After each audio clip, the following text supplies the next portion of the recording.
नारायण नारायण। आए हुए भक्तजनों को सादर प्रणाम। यहाँ तक पहुँचे भक्तों को माँ सती के 51 पीठों की स्थापना की कहानी के साक्षात दर्शन करवाए जाएंगे। जी हाँ, तो देर किस बात की, अपना संतुलन बनाकर रखें, क्योंकि पैरों तले जमीन खिसकने वाली है। इस उड़न खटोले में सवार हो और चले उसी युग में।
प्रजापति दक्ष, आप जानते हैं कि संसार में कोई यज्ञ ब्रह्मा, विष्णु और महेश की उपासना के बिना अधूरा है।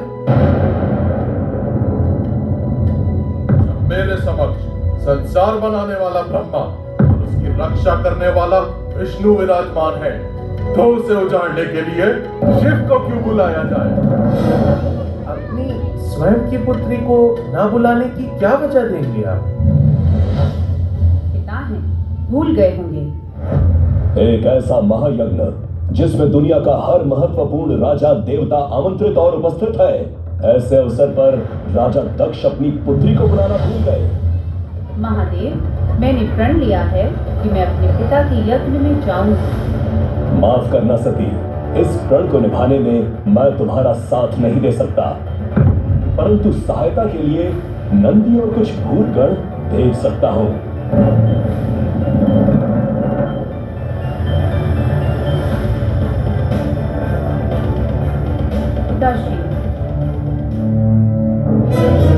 आपने हमें आमंत्रित क्यों नहीं किया? मैंने तुम्हारे पति तक को आमंत्रित नहीं किया, तुम कैसे आ गई? आपकी पुत्री होने के हक से। मेरी पुत्री एक ऐसे घृणापूर्वक आदमी से वैवाहिक है जो शरीर पर राख बनकर गर्दन में सांप टांगता है, वस्त्रों की जगह शेर की चमड़ी पहनता है। वो इन विश्व प्रसिद्ध राजाओं देवताओं के समक्ष बैठने के योग्य ही नहीं। आप देवताओं को स्मरण होगा कि महादेव के बिना कोई यज्ञ सफल नहीं हो सकता। तुम्हें आमंत्रित नहीं किया तो अपना अनादर देखने और लोगों के समक्ष अपना गौरव खोने तुम खुद ही चली आई। मेरे और शिव का अपमान करके आपने उनको धिक्कारा है जो इस मोह माया से परे हैं कि इस यज्ञ और मेरे धड़ के साथ आपका अहंकार भी भस्म हो जाए।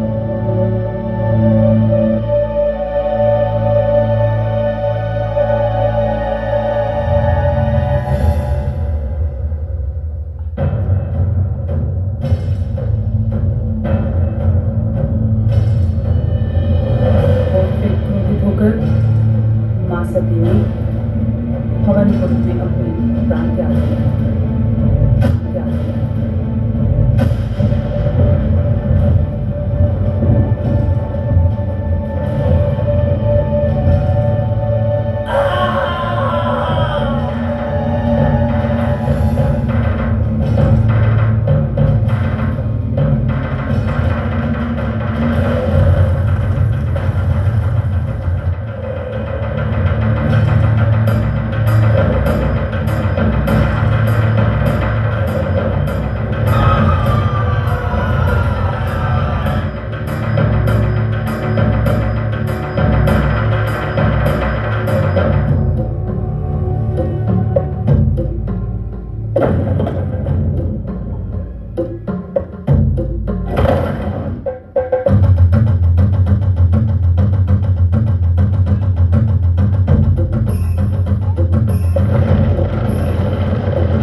यज्ञ को ध्वस्त कर दें और उसका वध कर दिया जाए।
ये सृष्टि महादेव का क्रोध नहीं सह पाएगी।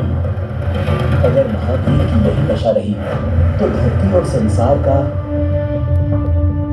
भगवान विष्णु, आपको ही कुछ करना होगा।